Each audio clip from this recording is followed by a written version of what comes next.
En medio de las calles polvorientas de Galilea había un hombre que todos evitaban. Odiado por su propio pueblo, él coleccionaba monedas y desprecio. Sentado a su mesa, conocía cada rostro que lo despreciaba. Cada palabra no dicha que pesaba más que el impuesto que cobraba. Nadie imaginaba que justamente él, un publicano despreciable, escribiría una de las obras más poderosas de la historia de la fe. ¿Qué ocurrió para que este hombre, rechazado y olvidado, se convirtiera en autor de un evangelio que atravesaría siglos? ¿Qué tipo de transformación puede cambiar a un traidor en testigo fiel? ¿Y por qué su visión sobre Jesús es tan única, tan profunda, tan reveladora, que hasta hoy continúa impactando vidas alrededor del mundo? Hay gente que pasa por estas páginas sin ni siquiera darse cuenta de lo que está escondido en ellas. Pero si eres del tipo que quiere ver lo invisible detrás de los textos sagrados, ya inscríbete aquí. Este canal fue hecho para quienes no aceptan la superficie como respuesta. Antes de convertirse en discípulo, Mateo era conocido como Levi, hijo de Alfeo. Su nombre aparece por primera vez en el Evangelio, según Mateo, capítulo 9, versículo 9, en una escena simple y directa, pero llena de significado. Leví era un publicano, es decir, un recaudador de impuestos al servicio del Imperio Romano. Una función despreciada por los judíos de la época, dado que estos recaudadores eran considerados traidores y muchas veces asociados a la corrupción. Ser publicano era vivir al margen de la comunidad religiosa, visto con desprecio tanto por las autoridades judías como por el pueblo común. Mateo sabía el peso de la mirada de desconfianza que cargaba todos los días. Conocía el silencio que se hacía cuando entraba en una sinagoga, la ausencia de invitaciones a fiestas, el juicio no dicho, pero siempre presente. La figura de un recaudador de impuestos está cargada de tensión espiritual. Eran los pecadores públicos por excelencia, no solo por su asociación con Roma, sino porque frecuentemente se enriquecían a costa de los propios hermanos judíos. Mateo, aunque no fuera corrupto como algunos de sus colegas, era inevitablemente visto bajo la misma óptica. Su profesión lo colocaba fuera del círculo de pertenencia de la alianza religiosa de Israel. Esta exclusión, sin embargo, también lo hacía más consciente de su condición espiritual. Quien vive en las sombras ve con más claridad la necesidad de luz. Es en este ambiente de rechazo, aislamiento y juicio que el Evangelio nos presenta a Mateo. En su mesa de recolección, observaba las idas y venidas de la población, calculaba cifras y números, pero también atestiguaba rostros, historias y heridas. El puesto aduanero probablemente se encontraba cerca de Cafarnaúm, una ruta importante de la región de Galilea. Allí, Mateo se convertía en un puente entre dos mundos, el mundo de la dominación romana y la cotidianidad del pueblo judío. Conocía la lengua y los hábitos de ambos lados. Esta posición ambigua lo hacía invisible para muchos, pero era justamente eso lo que Dios usaría en el futuro. Su capacidad de observar, registrar y entender la realidad con profundidad. Antes de escribir palabras sagradas, Mateo escribía números. Antes de narrar milagros, registraba tributos. Es curioso notar que, al describirse a sí mismo en el Evangelio que lleva su nombre, Mateo no oculta su antigua profesión.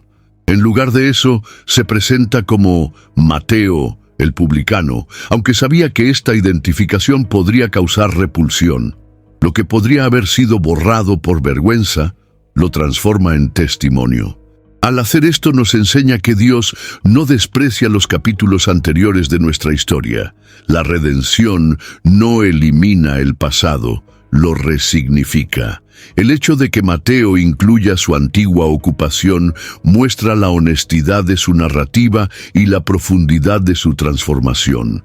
No necesita negar quién fue, pues ahora sabe a quién pertenece. El peso de su pasado hace que su elección de seguir a Jesús sea aún más impactante. Mateo no fue elegido por su reputación, sino a pesar de ella. Esta es una de las primeras lecciones que su historia nos ofrece. Dios no elige a los perfectos, sino a aquellos dispuestos a dejar todo atrás. El recaudador de impuestos se convertiría en evangelista, y su antigua mesa de recolección sería cambiada por la mesa de la palabra. La biografía de Mateo, marcada por el rechazo y la marginación, es transformada en un instrumento divino. Es el retrato de la gracia en acción. La escena del llamado de Mateo es una de las más breves y al mismo tiempo más poderosas del Evangelio. Jesús pasa por el lugar donde él está trabajando, lo mira a los ojos y dice solo 2 palabras: sígueme. No hay discurso, no hay promesa de recompensas o explicaciones teológicas. Mateo simplemente se levanta y lo sigue. Es un movimiento de ruptura que no puede ser subestimado. Para dejar el puesto de recaudador de impuestos, no solo abandonaba una profesión, sino que también renunciaba a la estabilidad financiera, a la seguridad personal y a una identidad construida a lo largo de los años. No sabía a dónde iba, pero sabía con quién iba, y eso fue suficiente. Hay un detalle sorprendente en este episodio. Jesús no exige arrepentimiento previo, ni condiciona el llamado a un cambio de comportamiento.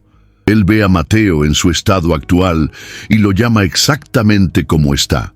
Esta actitud de Jesús rompe los paradigmas religiosos de la época. Los fariseos esperaban que la purificación precediera la relación con Dios. Jesús, por el contrario, llama primero, transforma después. Esto no relativiza el pecado, sino que revela el poder de la gracia.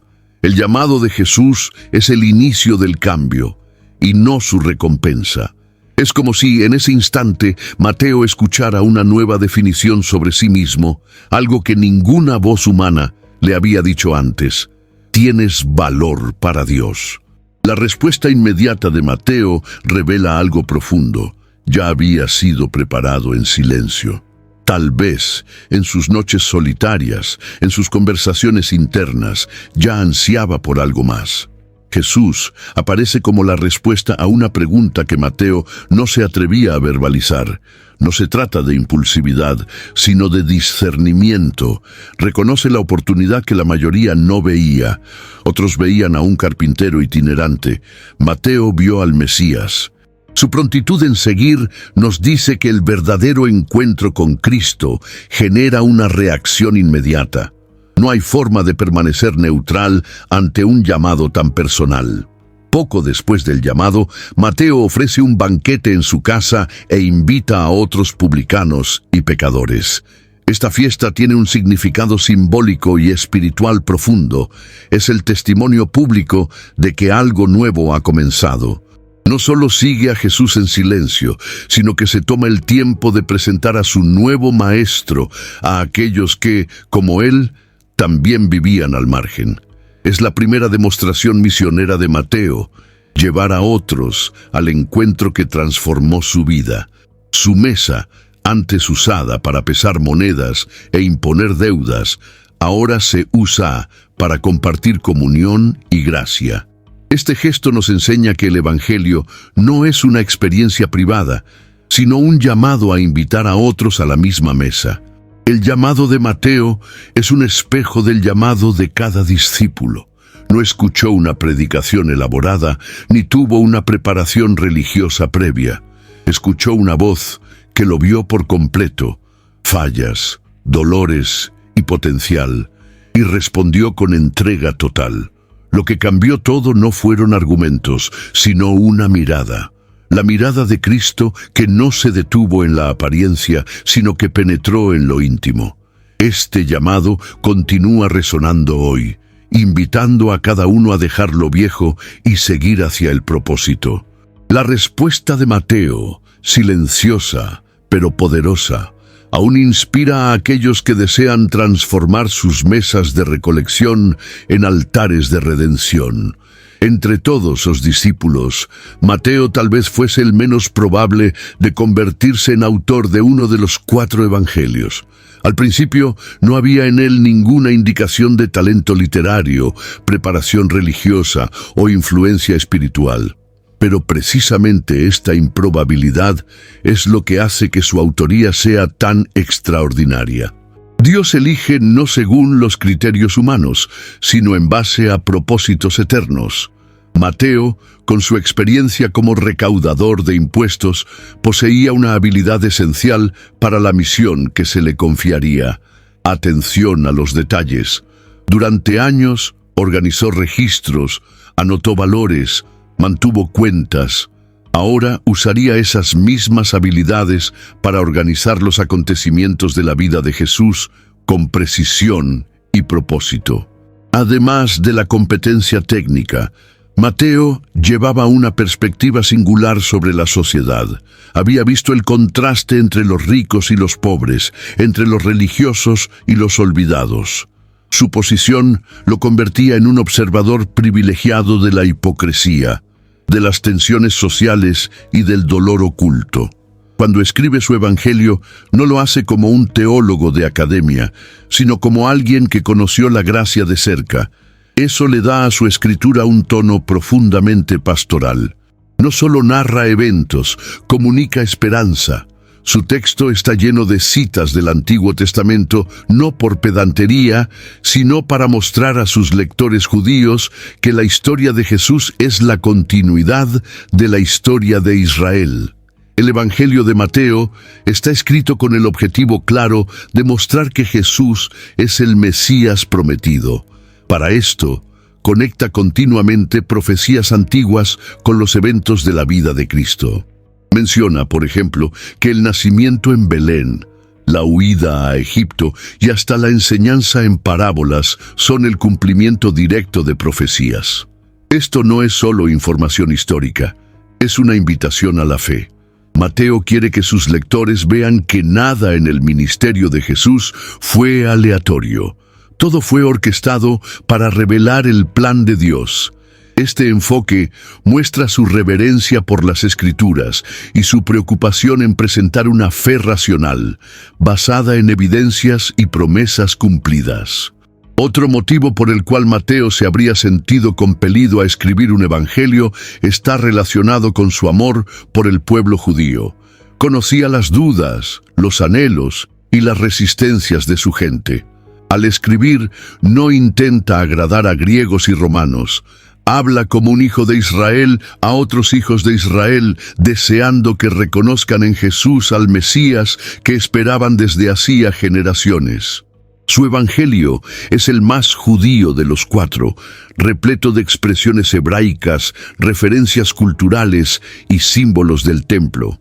Pero a pesar de estar profundamente arraigado en el judaísmo, su texto apunta hacia un reino que también acoge a los gentiles, una tensión que conoce bien por haber vivido entre 2 mundos. Mateo escribió no porque fuera digno, sino porque fue transformado. Entendió que su historia personal no era un obstáculo, sino un instrumento. El evangelio que nació de su pluma es un testimonio de que Dios puede usar cualquier pasado, cualquier profesión, cualquier persona para contar la mayor historia de todas. Al escribir, Mateo no buscaba fama, sino fidelidad. Su texto ha sobrevivido a los siglos porque lleva consigo el peso de la experiencia vivida y la unción del Espíritu. El recaudador de impuestos se convirtió en evangelista, y su vida se convirtió en la prueba de que el llamado de Dios resignifica incluso los caminos más improbables. Por cierto, antes de que sigamos, cuéntame aquí en los comentarios, ¿qué parte de la historia de Mateo más te sorprendió hasta ahora? ¿Fue el llamado inesperado, el pasado como recaudador de impuestos, o el hecho de que se convirtió en autor de uno de los evangelios más impactantes de la Biblia. Quiero saber mucho qué más llamó tu atención hasta aquí. Entender el público objetivo del Evangelio de Mateo es esencial para captar la riqueza e intencionalidad de su mensaje. A diferencia de Marcos, que escribió para romanos, y de Lucas, que tenía en vista a los gentiles, Mateo dirige su mirada principalmente a los judíos. Esto se percibe desde las primeras líneas, con la genealogía que conecta a Jesús directamente con Abraham y David, figuras centrales de la identidad judía. Al presentar a Jesús como hijo de David, hijo de Abraham, Mateo establece desde el principio que está hablando con personas que conocen la historia, esperan al Mesías y valoran sus tradiciones. Su objetivo era convencer a los judíos de que Jesús era, de hecho, el cumplimiento de las promesas hechas al pueblo de Israel. Siendo judío, Mateo entendía no solo la lengua y los costumbres, sino también los dilemas internos de su gente. Sabía de las dudas en torno a la figura de Jesús, especialmente porque muchos esperaban un Mesías político que liberara a Israel del yugo romano. Al escribir, no solo narra hechos, sino que responde a esas inquietudes espirituales y culturales. Por eso, su evangelio está repleto de citas del Antiguo Testamento, como en el capítulo 1, versículo 23, donde Mateo cita a Isaías para afirmar que el nacimiento virginal de Jesús cumple una profecía mesiánica. He aquí que la Virgen concebirá y dará a luz a un hijo, y lo llamarán por nombre Emmanuel. La preocupación por presentar a Jesús como el cumplimiento de la Torá y de los profetas es constante. Mateo estructura el Evangelio de manera que los lectores perciban paralelismos entre Jesús y grandes figuras del Antiguo Testamento. Esto no se hace de manera forzada, sino con delicadeza literaria. Al demostrar que todo lo que Jesús hizo estaba en armonía con las Escrituras, Mateo busca despertar en el corazón de los judíos no solo la admiración, sino la fe. Habla a un pueblo que conocía profundamente la ley, pero que necesitaba reencontrar el espíritu de la ley, algo que solo sería posible al reconocer al Mesías.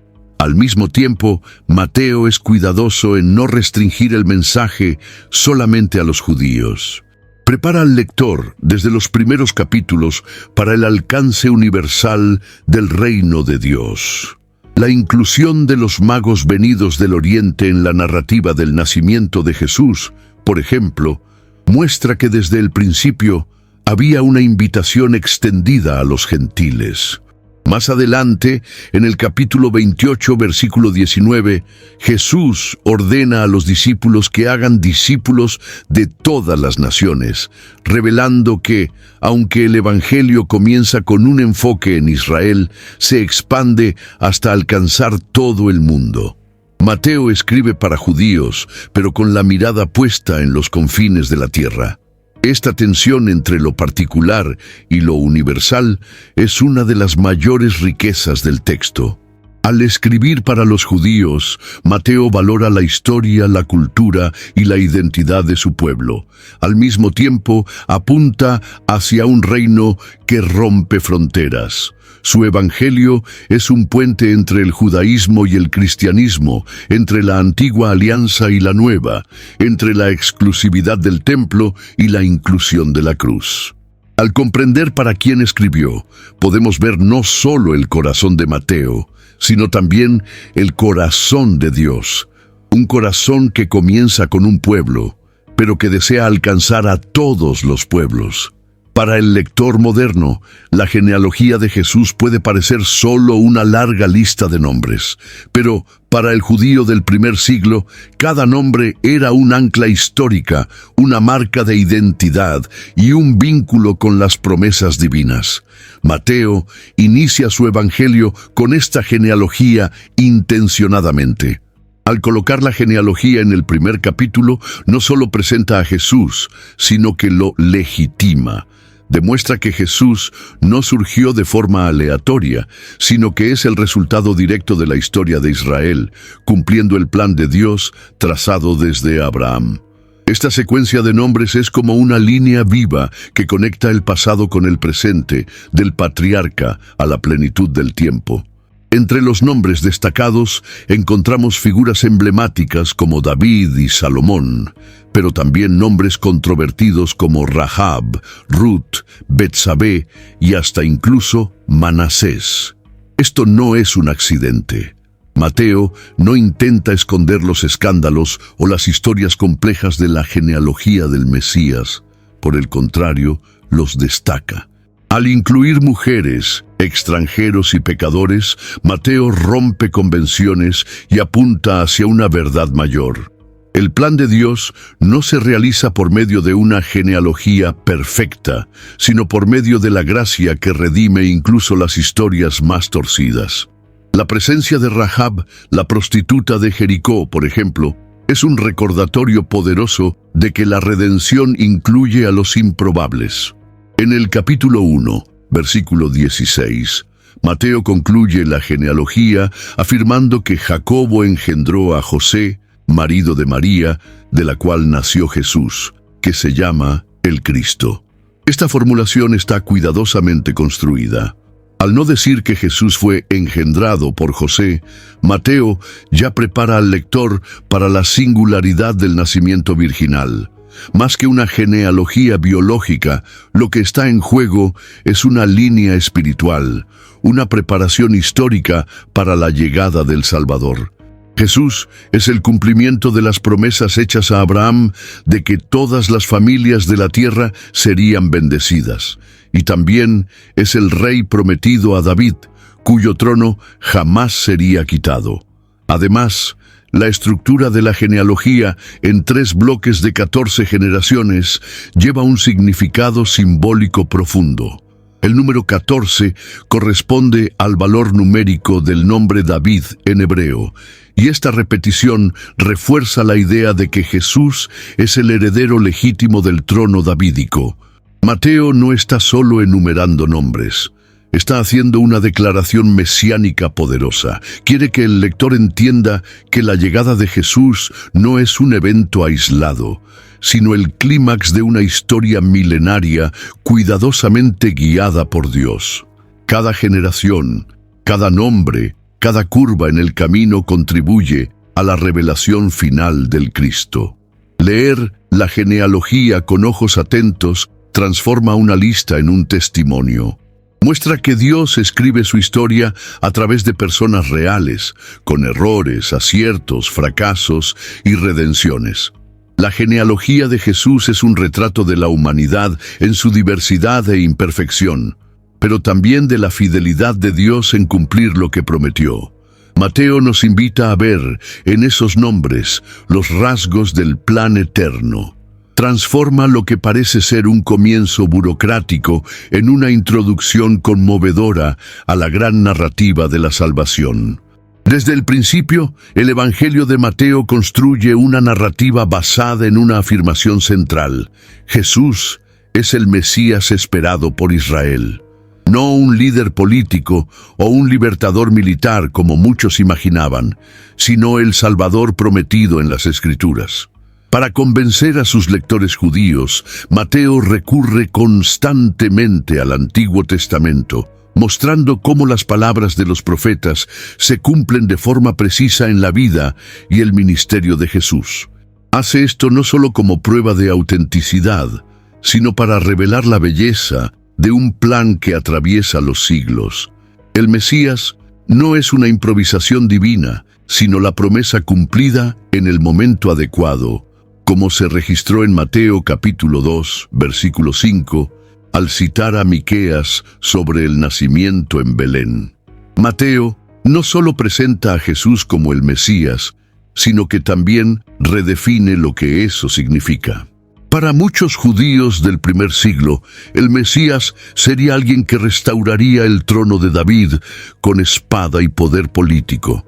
Jesús, sin embargo, entra en Jerusalén montado en un asno, como se previó por Zacarías, revelando un reino basado en humildad, justicia y reconciliación.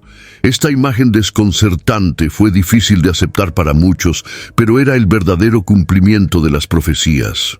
Mateo insiste en mostrar que el reino de Jesús es espiritual, eterno y transformador, mucho más profundo de lo que cualquier expectativa terrenal podría prever. Otro punto esencial es la énfasis de Mateo en los títulos mesiánicos atribuidos a Jesús. Lo llama Hijo de David, Emanuel, Hijo del Hombre y Rey de los Judíos. Cada uno de estos títulos lleva capas teológicas que dialogan directamente con las escrituras hebreas. Al llamarlo Emanuel, Dios con nosotros, Mateo no está solo haciendo poesía, está afirmando que el Dios de Abraham, Isaac y Jacob se hizo presente en carne. Esta revelación era revolucionaria. El Dios que antes habitaba en el Santo de los Santos ahora camina entre el pueblo, cura leprosos, perdona pecados y come con pecadores. La misión mesiánica, según Mateo, no se limita a restaurar a Israel, sino a llevar luz a los gentiles. Aunque ha escrito principalmente para judíos, ya señala que el Mesías vino para romper barreras. La presencia de los magos del Oriente en la escena del nacimiento, los encuentros con centuriones romanos y la inclusión de mujeres gentiles en la genealogía son indicios de esta ampliación. Jesús es el cumplimiento de las promesas a Israel, pero también el comienzo de algo mayor, la formación de un nuevo pueblo, unido no por sangre, sino por la fe. Mateo presenta al Mesías como el vínculo entre el pasado y el futuro, entre la ley y la gracia. A lo largo del Evangelio, Mateo conduce al lector a una conclusión inevitable. O Jesús es quien dice ser, el Mesías prometido, o todo es ilusión. No hay espacio para la neutralidad. Su narrativa es una invitación a la decisión, a la entrega y a la adoración. Lo que propone no es solo una nueva teología, sino una nueva vida. Jesús no vino a cumplir expectativas humanas, sino a realizar el plan divino, y en ese plan, cada profecía encuentra su amén. Cada sombra del Antiguo Testamento es iluminada por su presencia. Cada anhelo de Israel encuentra respuesta en el Cristo vivo. Uno de los elementos más destacados del Evangelio de Mateo es el retrato de Jesús como el nuevo Moisés, una figura mesiánica que no solo repite el pasado, sino que lo eleva a una nueva dimensión. Esta asociación no se hace de manera directa, sino que está entretejida a lo largo de todo el texto. Moisés fue el libertador del pueblo de Israel, el mediador de la alianza en el Sinaí, el legislador de la Torá. Jesús, por su parte, es presentado por Mateo como aquel que trae una nueva alianza, no escrita en tablas de piedra, sino grabada en el corazón. En el capítulo 5, versículo 1, cuando Jesús sube al monte para enseñar a las multitudes, Mateo claramente remite a la imagen de Moisés en el Sinaí, pero con una diferencia crucial.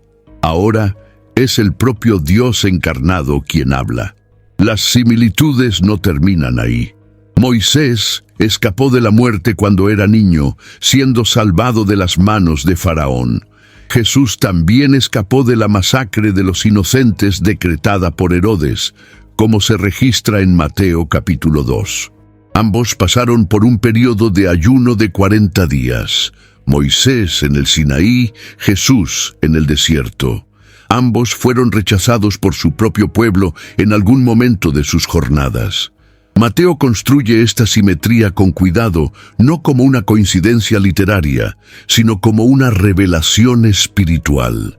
Él quiere que el lector entienda que lo que está ocurriendo con Jesús no es solo un nuevo capítulo, sino el cumplimiento y la superación de lo que vino antes. La diferencia entre los dos, sin embargo, es aún más reveladora que sus similitudes. Mientras Moisés recibía la ley de Dios, Jesús la enseña con autoridad propia. En el Sermón del Monte, él declara repetidamente: «Oísteis lo que fue dicho. Yo, empero, os digo», como en el capítulo 5, versículo 22. Esta fórmula deja claro que Jesús no está solo explicando la ley, sino reinterpretándola con base en su esencia más profunda. Él no la anula, sino que la cumple, revelando su verdadera intención: un corazón transformado, no solo un comportamiento ajustado. La autoridad con la que habla no es la de un profeta, sino la del propio autor de la ley. Al posicionar a Jesús como el nuevo Moisés, Mateo está mostrando que el reino de Dios no es una ruptura con la antigua alianza, sino su cumplimiento pleno. El Éxodo liberó a Israel de la esclavitud de Egipto. El Evangelio libera al hombre de la esclavitud del pecado. La primera alianza fue sellada con sangre de animales, la nueva con la sangre del propio Cordero.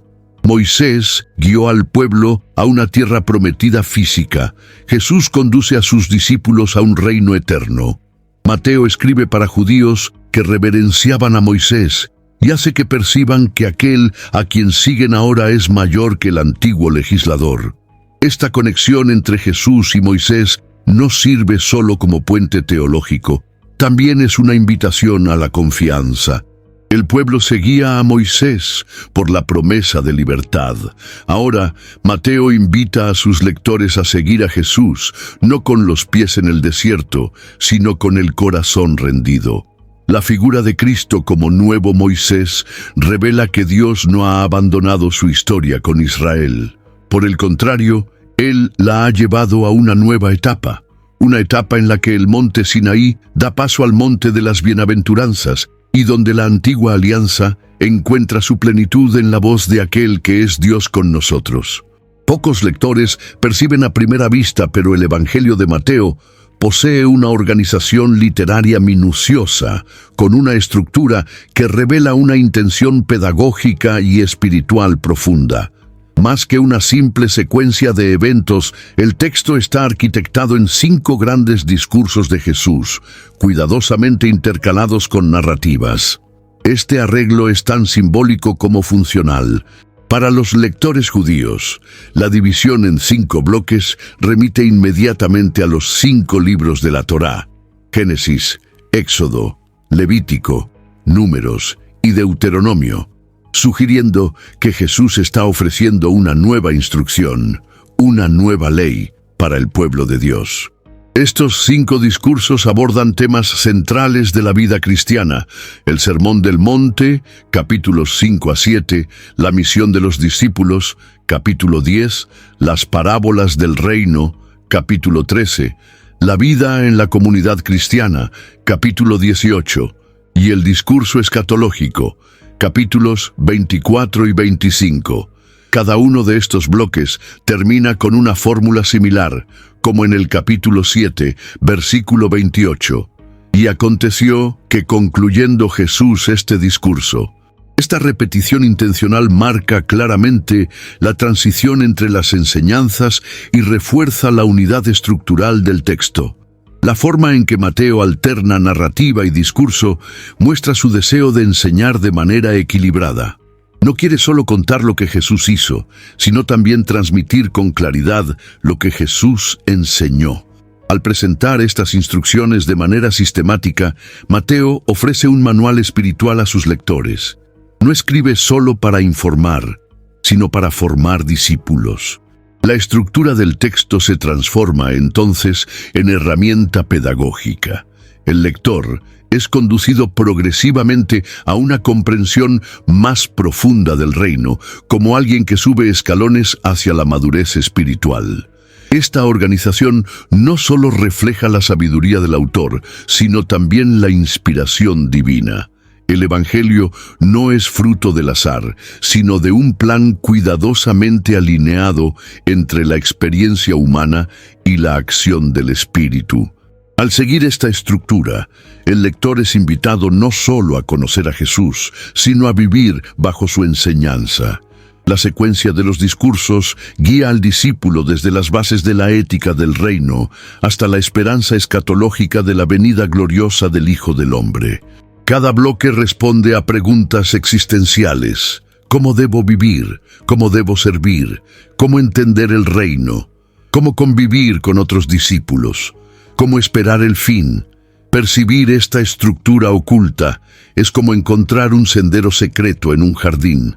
No está evidente a simple vista, pero al descubrirla transforma toda la experiencia de lectura. Mateo no escribió aleatoriamente. Cada parte, cada transición, cada bloque lleva una intención formativa. El texto es más que un relato, es un camino. Y al andar por este camino, el lector es transformado, no solo por la historia de Jesús, sino por la forma en que se presenta. La estructura de Mateo es, por sí misma, una invitación a la obediencia y al discipulado. Entre los discursos de Jesús registrados por Mateo, ninguno es tan impactante como el Sermón del Monte. Él aparece en los capítulos 5 a 7 y sirve como la carta magna del reino de los cielos. En él, Jesús expone la ética celestial, revelando valores que contradicen profundamente los sistemas de este mundo. Las bienaventuranzas, por ejemplo, abren el discurso con una inversión radical de las expectativas humanas. Bienaventurados los pobres en espíritu, porque de ellos es el reino de los cielos, como está escrito en el capítulo 5, versículo 3. Aquí, Jesús proclama que la verdadera felicidad no está en el poder, sino en la humildad. No en la acumulación, sino en la dependencia de Dios. A lo largo del sermón, Jesús trata cuestiones prácticas y espirituales con una profundidad desconcertante. Él aborda el adulterio, el odio, la venganza, el juramento, la generosidad, el ayuno, la oración, el juicio y la ansiedad. Cada tema es tratado con autoridad y sensibilidad, desafiando al oyente a una transformación interna. La justicia del reino no se limita a las apariencias, sino que alcanza el corazón. Mateo registra estas palabras con la intención de mostrar que el discipulado no es una adhesión superficial, sino una revolución interior. No basta con parecer justo, es preciso ser justo ante Dios. El contraste entre la justicia de los fariseos y la propuesta de Jesús es uno de los puntos centrales del sermón. Los fariseos eran conocidos por su obediencia minuciosa a la ley, pero Jesús declara que es necesario superarlos en justicia para entrar en el reino. Esto no se refiere a la cantidad de obras, sino a la calidad del corazón. La ética del reino exige reconciliación antes de la adoración, perdón en lugar de retaliación, verdad en lugar de manipulación. Mateo presenta estas palabras no como sugerencias, sino como mandamientos del Rey. Ellas revelan el carácter de Jesús y el estándar para sus seguidores. Otro aspecto fascinante del Sermón del Monte es su conclusión. Jesús compara a aquel que escucha sus palabras y las practica con un hombre que construye su casa sobre la roca. Este enseñamiento, presente en el capítulo 7, versa sobre la estabilidad ante las tempestades de la vida. Mateo utiliza esta imagen para mostrar que el discipulado no es solo escuchar, sino obedecer. La práctica de la palabra es lo que transforma la teoría en vida. Jesús no está interesado en admiradores, sino en seguidores. Y Mateo quiere que el lector comprenda: vivir según este sermón es vivir en otro reino, con otras prioridades, otra lógica y otro destino. El Sermón del Monte continúa resonando siglos después, porque habla directamente al corazón humano. Él desnuda las intenciones, confronta el orgullo, consuela a los afligidos y convoca a todos a la santidad. Al registrarlo de forma tan detallada, Mateo ofrece al mundo un manual para vivir con propósito eterno. Este discurso no es solo uno de los grandes momentos de la literatura espiritual. Es la voz del propio Rey, enseñando cómo es vivir bajo su gobierno. Es, sin duda, el manifiesto del reino, y quien lo escucha se transforma. Los milagros registrados por Mateo no son simples demostraciones de poder, sino señales profundamente conectadas a la identidad de Jesús y a la revelación del reino de los cielos. A diferencia de otros evangelistas que enfatizan el impacto público o el asombro de las multitudes, Mateo se centra en el significado espiritual de cada milagro. En Mateo capítulo 8 y 9 hay una secuencia intencionada de curas, liberaciones y restauraciones, que no solo muestran la compasión de Jesús, sino que también ilustran la llegada concreta del reino. Al curar a un leproso, calmar la tempestad, liberar endemoniados y dar vista a los ciegos, Jesús no está solo restaurando cuerpos. Él está apuntando hacia una nueva realidad que se opone al caos, al pecado y a la muerte. Este enfoque evidencia una teología de las señales. Cada milagro es una anticipación del mundo restaurado. Cuando Jesús toca a un leproso y lo purifica, no solo rompe un tabú social y religioso, sino que demuestra que en el reino de Dios no hay exclusión. Cuando resucita a la hija de Jairo, reafirma que la muerte no tiene la última palabra. En Mateo capítulo 9, versículo 6, al curar al paralítico, Jesús afirma que tiene autoridad para perdonar pecados, ligando el milagro físico al poder espiritual.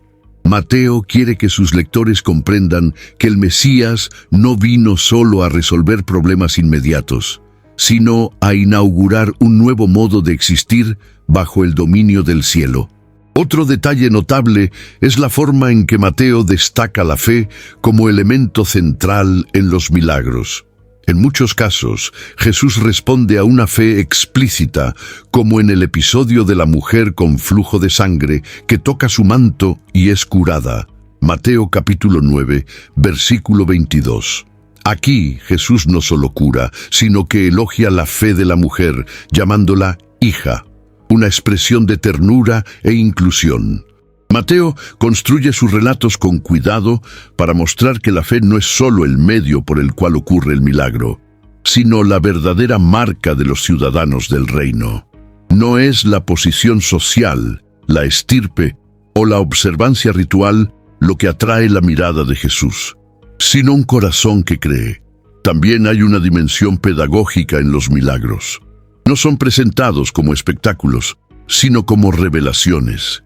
La curación del siervo del centurión, por ejemplo, es más que una demostración de poder a distancia. Es una lección sobre autoridad y confianza. Jesús afirma que no encontró tal fe ni siquiera en Israel. Mateo capítulo 8, versículo 10, revelando que la fe genuina puede venir de donde menos se espera. Mateo emplea este episodio para enseñar que el reino es accesible no a los religiosos de apariencia, sino a los humildes que reconocen quién es Jesús. Los milagros, en este contexto, se convierten en herramientas de enseñanza y discernimiento espiritual. A lo largo de su evangelio, Mateo nunca trata los milagros como fines en sí mismos. Son flechas que apuntan a algo mayor: la llegada del reino y la identidad divina de Jesús. Cada cura, cada liberación, cada maravilla es un recordatorio de que Dios está entre nosotros, tocando la creación caída con manos de redención. Al registrar estos episodios con tanto cuidado, Mateo invita al lector no solo a maravillarse, sino a posicionarse. Ante tantos signos, la pregunta permanece: ¿quién es este hombre que hasta los vientos y el mar le obedecen? El milagro mayor, al fin y al cabo, no está en lo que los ojos ven, sino en lo que el corazón comprende. Desde los primeros capítulos, Mateo posiciona a los fariseos como opositores constantes del ministerio de Jesús. Pero a diferencia de un simple enfrentamiento entre ideologías religiosas, los conflictos revelan una tensión mucho más profunda: el enfrentamiento entre la apariencia de piedad y la verdadera justicia del reino. Los fariseos representaban la élite religiosa, guardianes de la ley y de la tradición oral. Sin embargo, a lo largo del Evangelio, Jesús los denuncia repetidamente por su hipocresía. En Mateo capítulo 15, versículo 8, él cita a Isaías para decir: «Este pueblo me honra con los labios, pero su corazón está lejos de mí». Esta declaración expone el núcleo del problema: una fe que habita en la superficie, pero está vacía por dentro.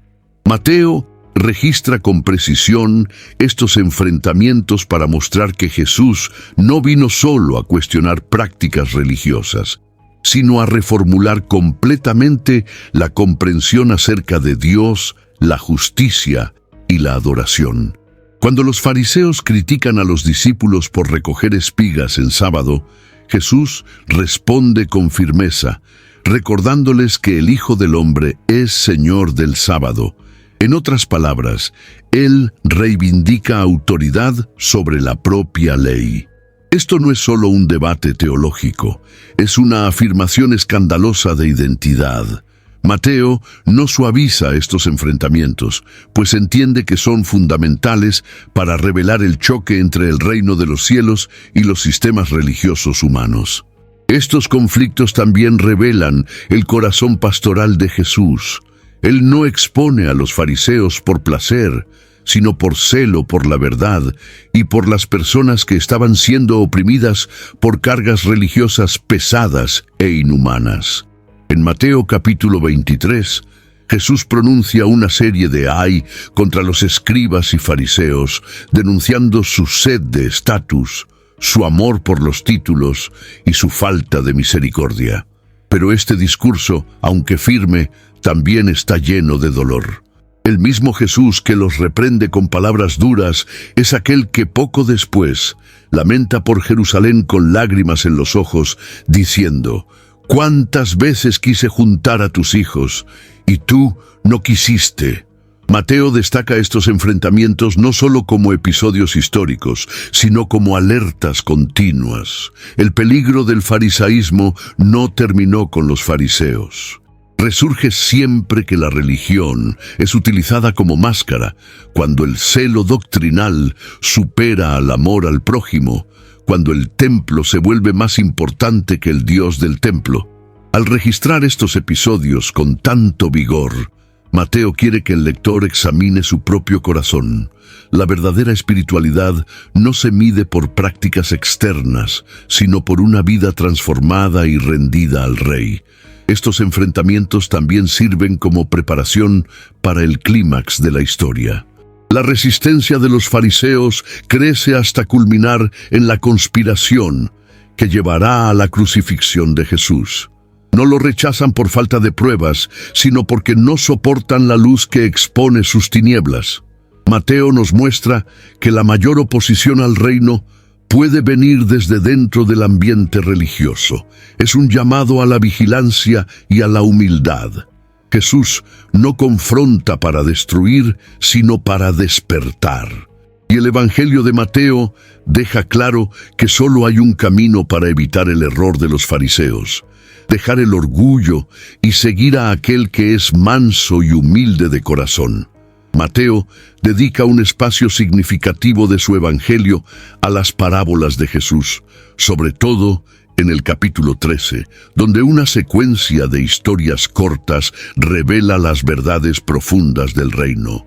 Las parábolas no son solo ilustraciones creativas, sino herramientas espirituales diseñadas para separar a aquellos que realmente quieren entender de quienes solo oyen por curiosidad. En Mateo capítulo 13, versículo 13, Jesús afirma que habla por parábolas porque viendo no ven y oyendo no oyen ni entienden. Es decir, las parábolas funcionan como filtros espirituales. Revelan para quienes desean conocer, pero esconden de quienes están cerrados a la verdad. La parábola del sembrador es la puerta de entrada de este bloque de enseñanzas. En ella, Jesús muestra que la misma semilla, la palabra de Dios, puede producir frutos diferentes dependiendo del suelo en el que cae. Mateo utiliza esta imagen para enseñar que el corazón humano es el verdadero campo de la batalla espiritual. La semilla puede ser poderosa, pero si el suelo es duro, pedregoso o ahogado por las espinas, nada florece. El Evangelio, por lo tanto, no se impone por la fuerza, invita. Y la respuesta depende de la disposición interior. Mateo no solo registra la historia, sino que llama al lector a la autorreflexión. ¿Qué tipo de suelo somos nosotros? Las demás parábolas siguen este mismo patrón de provocación espiritual. La parábola de la cizaña y el trigo, por ejemplo, muestra que el reino crece en medio del mal y que el juicio final le corresponde a Dios. La del grano de mostaza y la de la levadura revelan que el reino puede comenzar pequeño, casi invisible, pero transformará todo a su alrededor.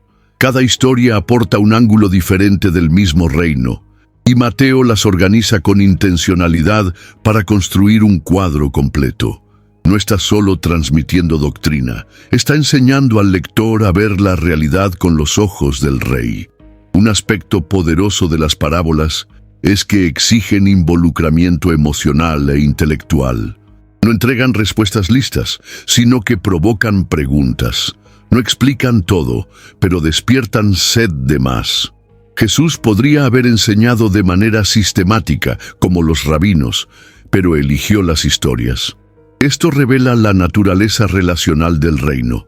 Dios no busca solo obedientes, sino amigos, socios en la misión, corazones que comprenden, no solo mentes que memorizan. Mateo registra estas parábolas como una invitación a la intimidad con Dios, una apertura al misterio revelado a los simples. Las parábolas de Mateo permanecen vivas porque hablan directamente al alma humana, no envejecen porque abordan lo que hay de más profundo. Deseo, ambición, miedo, fe, rechazo, humildad. Al usar historias de la vida cotidiana, semillas, campos, pescadores, tesoros escondidos, Jesús nos muestra que el reino está más cerca de lo que imaginamos. Y al registrarlas con tanto celo, Mateo nos invita a mirar hacia adentro y preguntarnos, ¿qué dicen estas historias sobre mí? Quien escucha estas parábolas con el corazón abierto, descubre en ellas no solo verdades divinas, sino también su propio reflejo. Entre los evangelios, solo Mateo nos regala la escena en la que Pedro camina sobre las aguas en encuentro con Jesús. Este episodio, registrado en el capítulo 14, versículos 28 al 31, va más allá de un milagro impresionante. Se trata de una poderosa metáfora de la fe, del coraje y de la vulnerabilidad humana ante lo sobrenatural. Mateo, más que los otros evangelistas, se preocupa por destacar la relación entre el Maestro y sus discípulos. Al incluir esta escena exclusiva, no solo está enriqueciendo la narrativa, sino transmitiendo una lección crucial sobre el discipulado auténtico. Fe no es ausencia de miedo, sino la disposición a salir de la barca incluso en medio de la tempestad. La escena se desarrolla durante la madrugada, con el viento fuerte y el mar agitado. Los discípulos, ya asustados, ven a Jesús caminando sobre las aguas y piensan que es un fantasma. Cuando perciben que es el Señor, Pedro toma la iniciativa, algo típico de su temperamento, y dice, «Señor, si eres tú, mándame ir a ti por sobre las aguas». Lo que sorprende es que Jesús no lo reprende por la osadía, sino que lo invita. «Ven». La fe de Pedro, aunque vacilante, es suficiente para hacerlo vivir una experiencia única entre los discípulos. Él camina, de hecho, sobre las aguas, hasta que su atención se desvía hacia el viento, y entonces comienza a hundirse. El gesto de Pedro representa la jornada de todo aquel que decide seguir a Jesús. Hay un momento de confianza, impulsado por la voz del Maestro, seguido por dudas provocadas por las circunstancias.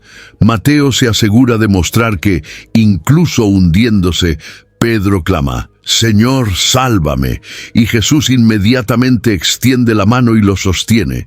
El enfoque aquí no está en el fracaso, sino en la prontitud del Señor en socorrer. La fe de Pedro no fue perfecta, pero fue real. Y Mateo, con su sensibilidad pastoral, parece decir al lector, No es la perfección de tu fe la que te salva, sino la dirección hacia donde miras cuando comienzas a hundirte. Además, esta escena es un reflejo de la propia Iglesia. Pedro, cuyo nombre significa piedra, representa aquí la humanidad del liderazgo eclesiástico. Incluso aquel que debería tener un papel central en la comunidad cristiana se muestra en su vulnerabilidad.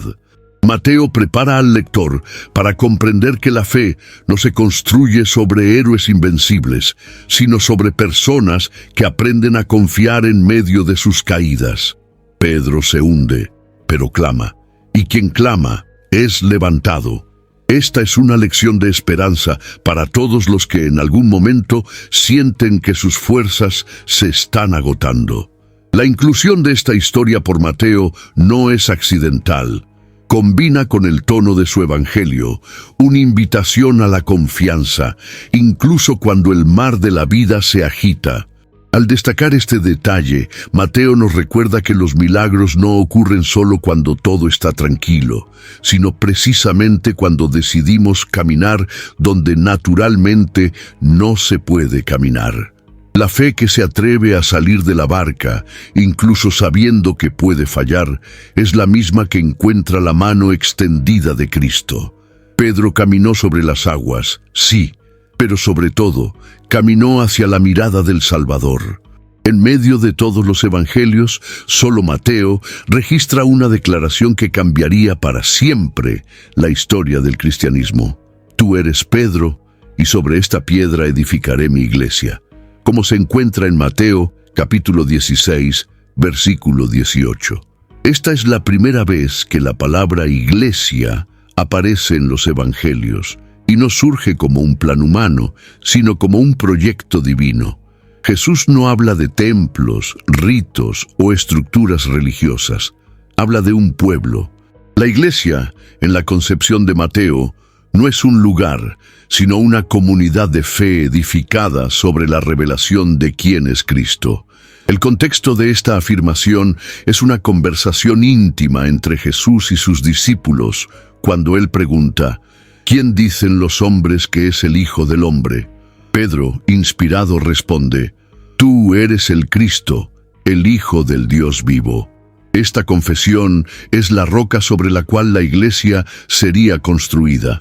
No la persona de Pedro en sí, sino la verdad que él declaró. Mateo está revelando que la base de la iglesia no es la tradición, el poder o la estructura, sino una revelación espiritual. Jesús es el Mesías, el Hijo de Dios. A partir de esto, nace una nueva comunidad, no limitada a la etnia judía, sino abierta a todos los que creen. Lo que hace que este pasaje sea aún más poderoso es la promesa que lo acompaña. Las puertas del infierno no prevalecerán contra ella. Mateo escribe a una comunidad que enfrentaba persecución, exclusión e incertidumbres. Al incluir esta frase, está fortaleciendo a sus lectores con la certeza de que, a pesar de los ataques, la iglesia permanecerá. Esta promesa no es un incentivo a la pasividad, sino una convocatoria a la perseverancia. La iglesia, nacida en las palabras de Jesús, está llamada a resistir, avanzar y llevar la luz del reino, incluso cuando las tinieblas parecen prevalecer. Otro punto relevante es la autoridad delegada. Jesús afirma que daría a Pedro las llaves del reino de los cielos, una expresión que simboliza responsabilidad, enseñanza y discernimiento espiritual. Esto muestra que la iglesia no es un cuerpo desorganizado, sino que posee liderazgo y misión. Mateo no presenta un cristianismo vago o abstracto, sino una comunidad viva, llamada a impactar el mundo con la verdad del Evangelio. El liderazgo que nace allí, aunque imperfecto, es guiado por el propio Cristo, quien sigue siendo la piedra angular. Al incluir esta escena, Mateo establece el inicio de la identidad de la iglesia como cuerpo de Cristo. Nace no de una institución religiosa, sino de una revelación divina.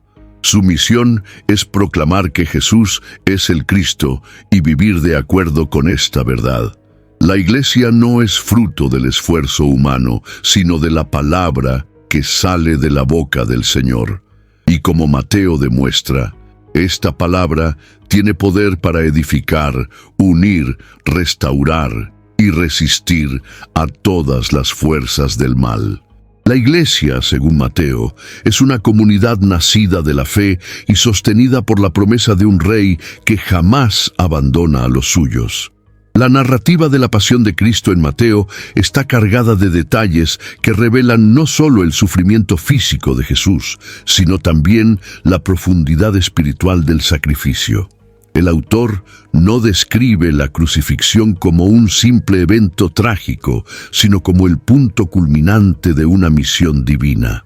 Desde el jardín de Getsemaní hasta el momento de la muerte en la cruz, cada escena está entrelazada con profecías, gestos simbólicos y expresiones de cumplimiento. En Mateo, capítulo 26, versículo 39, vemos a Jesús orando al Padre. «Padre mío, si es posible, pasa de mí esta copa. Sin embargo, no sea como yo quiero, sino como tú quieres». Esta oración muestra la plena humanidad de Jesús ante el sufrimiento, pero también su completa obediencia al plan de Dios. Mateo es el único evangelista que menciona que al morir, el velo del templo se rasgó de arriba a abajo. Mateo capítulo 27, versículo 51. Este detalle es teológicamente riquísimo. El velo separaba el lugar santísimo del resto del templo, simbolizando la separación entre Dios y los hombres.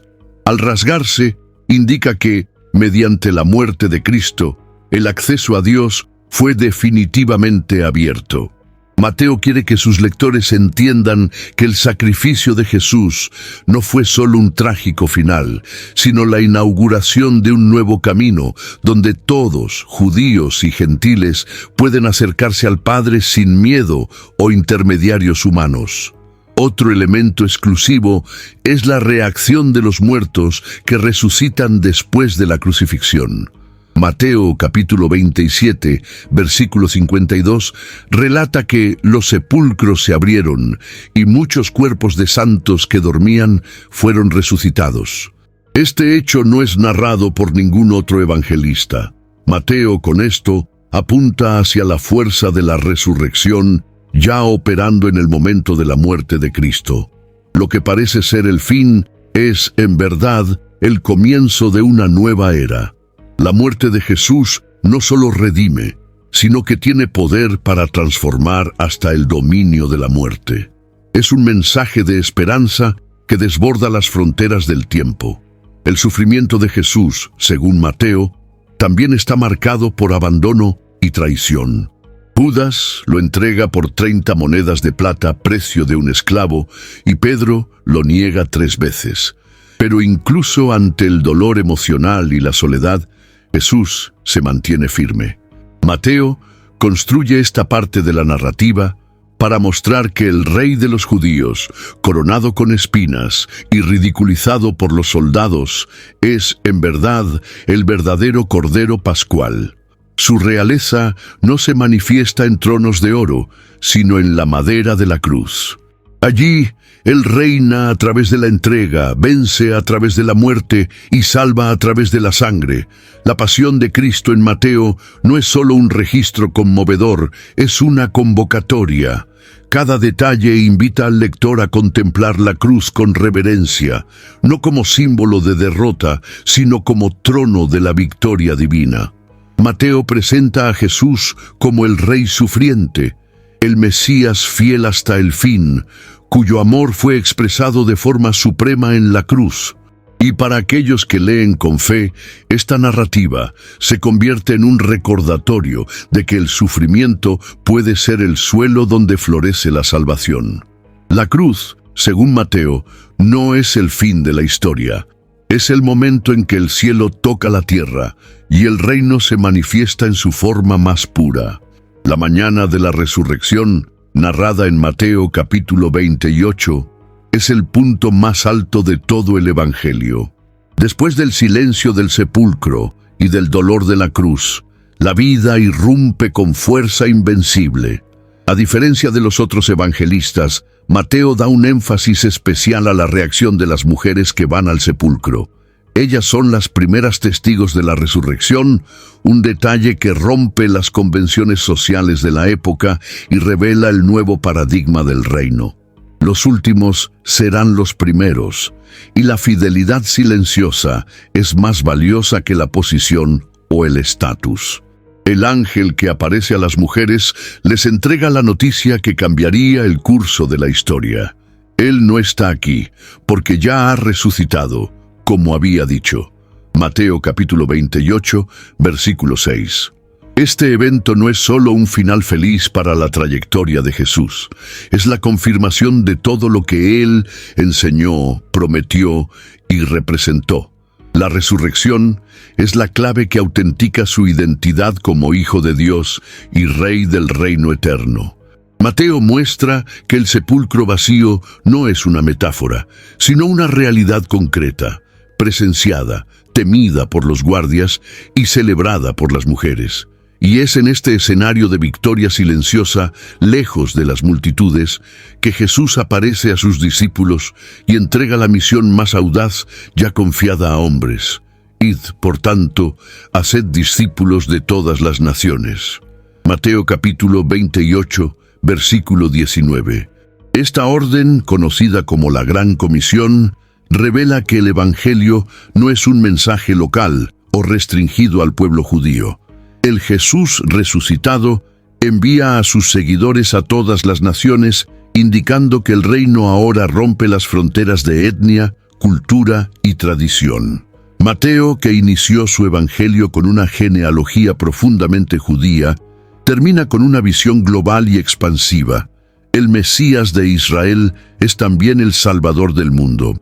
Y la misión de la Iglesia es clara: hacer discípulos, enseñándoles a obedecer todo lo que Él ordenó. La fe cristiana, por lo tanto, no es una creencia estática, sino un movimiento en expansión. Un detalle poderoso en esta comisión es la promesa que la acompaña: y he aquí, estoy con vosotros todos los días, hasta el fin de los siglos. Mateo capítulo 28, versículo 20. Aquí, Jesús no solo envía, sino que garantiza su presencia. Mateo cierra su evangelio como comenzó, con la certeza de que Dios está con nosotros. Al principio, el ángel anunciaba el nacimiento del Emanuel. Al final, el propio Emanuel promete estar con los suyos hasta el fin. La presencia del Cristo resucitado es el sustento para la misión, la seguridad para el camino y el consuelo ante las adversidades. La resurrección, según Mateo, es más que un evento del pasado. Es el motor de una misión que continúa hasta hoy. Es la certeza de que el mal ha sido vencido, que la muerte ya no tiene dominio y que el reino de los cielos ya ha comenzado a manifestarse. La escena final del Evangelio no es un cierre, sino una convocatoria. El Cristo vivo está en el mundo, y la tarea de sus discípulos es hacer esto visible a través de la proclamación, la enseñanza y el amor. La misión no termina en el monte de Galilea, comienza allí. Desde los primeros siglos, el Evangelio de Mateo fue considerado una de las columnas fundamentales de la fe cristiana. Entre los 4 evangelios, él era frecuentemente el más copiado y citado por los padres de la Iglesia, siendo considerado por muchos el Evangelio por excelencia. Su claridad teológica, estructura organizada y profunda conexión con el Antiguo Testamento lo convirtieron en un puente ideal entre el judaísmo y el cristianismo naciente. Mateo ofrecía una base sólida para comunidades que necesitaban entender que seguir a Jesús no era traicionar sus raíces judías, sino, al contrario, cumplirlas. Él ayudó a la Iglesia a verse a sí misma como la continuidad del pueblo de Dios, no su sustitución. A lo largo de la historia, las enseñanzas de Mateo moldearon no solo la teología, sino también la ética cristiana. El Sermón del Monte se convirtió en una referencia ineludible para pensadores, teólogos, reformadores e incluso líderes seculares. Figuras como Agustín, Lutero, Juan Wesley y Dietrich Bonhoeffer recurrieron a los capítulos 5 a 7 como patrón de vida cristiana auténtica. El énfasis de Mateo en la justicia, misericordia, fidelidad y en el amor al prójimo influyó profundamente en el pensamiento occidental y permanece hasta hoy como desafío a la superficialidad espiritual. Además, la forma en que Mateo presenta a Jesús como Rey y Maestro ayudó a formar la imagen de Cristo que predominó por siglos. No solo un Salvador, sino un legislador celestial, un guía para la vida, un Señor cuyas palabras son autoridad última. La Iglesia, inspirada por las palabras de Mateo capítulo 28, versículo 20, entendió su papel misionero y se esparció por todos los continentes. El Evangelio de Mateo, más que un libro, se convirtió en un mapa para la expansión del reino, formando discípulos en todas las naciones, generación tras generación. Incluso en el mundo moderno, en medio de avances tecnológicos y cambios culturales, el Evangelio de Mateo continúa hablando con frescura. Toca el corazón porque lidia con cuestiones eternas. ¿Quién es Jesús? ¿Cómo debemos vivir? ¿Qué significa ser parte del reino? Sus parábolas aún desnudan las intenciones humanas. Sus milagros aún inspiran fe. Sus advertencias aún alertan a los religiosos superficiales y su promesa de presencia sigue consolando a los cansados. Mateo escribió para su tiempo, pero fue inspirado para todos los tiempos. El impacto duradero de su evangelio prueba que él no escribió solo con tinta y pergamino, sino con el corazón transformado y la mente guiada por el Espíritu. La vida de Mateo, el publicano transformado en apóstol, resuena en cada versículo. Su evangelio no es solo un relato de la vida de Jesús, es también el testimonio de alguien que fue alcanzado por la gracia y deseó que todos, en todas las generaciones, conocieran a ese mismo Cristo. El impacto de Mateo no se mide en palabras, sino en vidas transformadas. Si Mateo pudiera hablar directamente a nuestra generación, su mensaje no vendría con teorías religiosas ni moralismos vacíos, sino con la misma urgencia y claridad que vemos en su evangelio. Él probablemente no comenzaría con acusaciones, sino con una invitación. Recuerda de dónde viniste, recuerda a dónde vas, y sobre todo, recuerda quién te llamó. Mateo conocía el peso de la rejección, el ruido de las monedas que compran silencios y el vacío de una vida sin propósito. Él hablaría con compasión, pero con firmeza, recordando que la gracia que lo alcanzó aún está disponible para todos, incluyendo a aquellos que hoy se sienten distantes.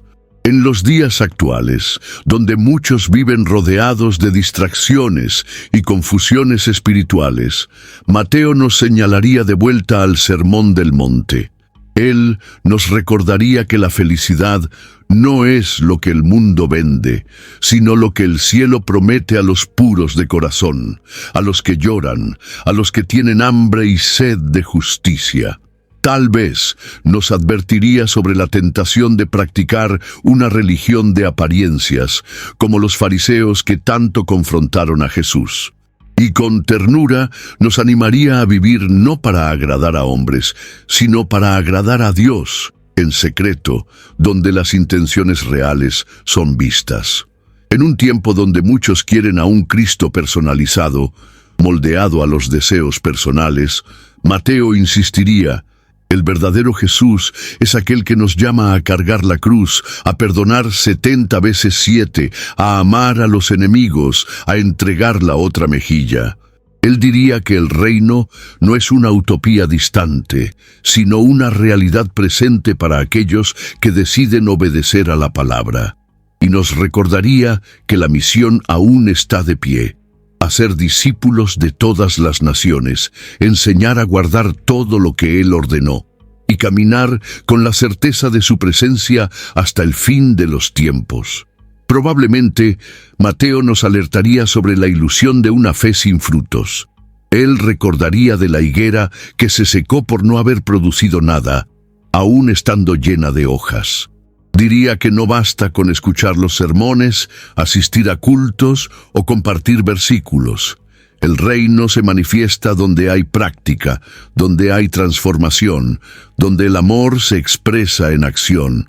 Él nos llamaría a la coherencia, a la integridad y a la vigilancia, porque el Señor puede volver en cualquier momento.